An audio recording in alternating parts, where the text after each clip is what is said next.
আসসালামু আলাইকুম এভরিওয়ান, কেমন আছেন সবাই? আই হোপ সবাই অনেক ভালো আছেন। অসংখ্য ছিদ্রযুক্ত চিতই পিঠার সহজ একটি রেসিপি আপনাদের সাথে শেয়ার করব।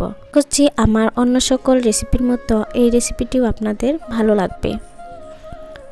প্রথমে আমি এখানে চালের গুঁড়া নিয়েছি। আমি চালের গুঁড়াগুলো ফ্রিজে রেখে দিয়েছিলাম, সেগুলো দিয়েই চিতই পিঠা বানিয়ে নিব। চিতই পিঠা বানানোর জন্য এখানে আমি মেজারমেন্ট কাপের 2.5 কাপ চালের গুঁড়া নিয়েছি। এখন আমি পানি দিয়ে একটা ব্যাটার তৈরি করে নিব।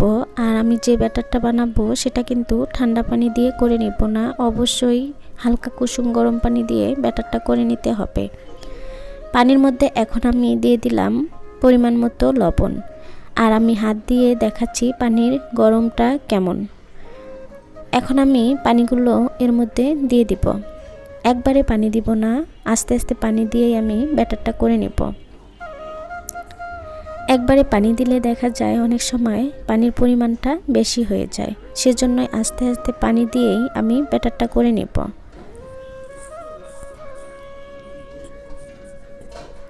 শীত তো চলেই এসেছে, আর এই শীতের সময় যদি চিতই পিঠা না খাওয়া হয় তাহলে কিন্তু কেমন জানি মনে হয়।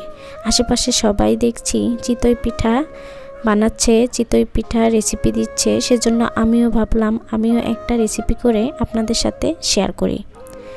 আমি ব্যাটারগুলো ঢাকনা দিয়ে ঢেকে 10 মিনিটের জন্য রেস্টে রেখে দিয়েছিলাম। এখন অনবরত ব্যাটারগুলো কিছুক্ষণ ভালো করে মিশিয়ে নিব।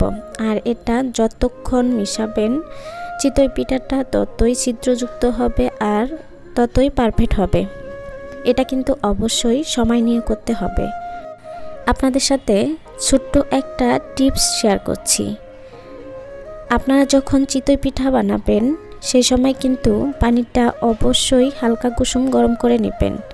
আর যদি শুকনা চালের গুঁড়া দিয়ে চিতই পিঠা বানান তাহলে হালকা কুসুম গরম পানি দিয়ে এরপর 20 মিনিটের জন্য রেস্টে রেখে দিবেন।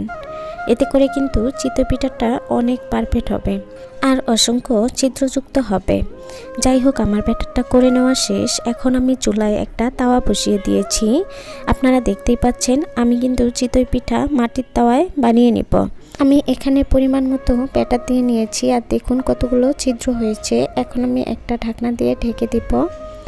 এরপর কিছুক্ষণ পরে আমি ঢাকনাটা তুলে আপনাদের দেখাচ্ছি। দেখুন পিঠাটা কতটা সুন্দর আর কতটা পারফেক্ট হয়েছে।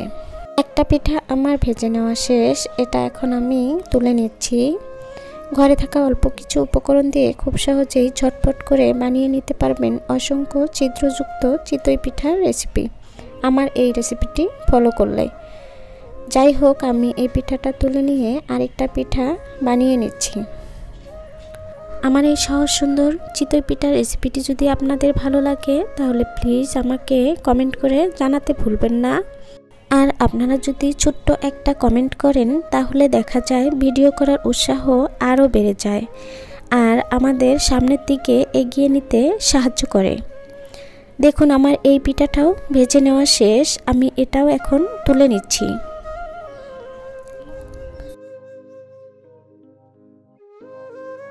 সবগুলো চিতই পিঠা আমার ভেজে নেওয়া শেষ। এখন আমি ধনেপাতা আর শুটকি ভর্তা করে নিয়েছি, এটা দিয়ে খেতে কিন্তু অনেক ভালো লাগে। আর রেসিপিটি যদি আপনাদের ভালো লাগে তাহলে বাসায় একদিন হলেও ট্রাই করবেন আর আমাকে কমেন্ট করে জানাবেন। আর হ্যাঁ, আমার চ্যানেলটি সাবস্ক্রাইব করে পাশে থাকা বেল আইকনটি অন করে রাখবেন, যাতে করে আমি নতুন ভিডিও আপলোড করার সাথে সাথে আপনাদের কাছে নোটিফিকেশন চলে যায়। আজ এ পর্যন্তই। সবাই ভালো থাকবেন, সুস্থ থাকবেন। আল্লাহ হাফেজ।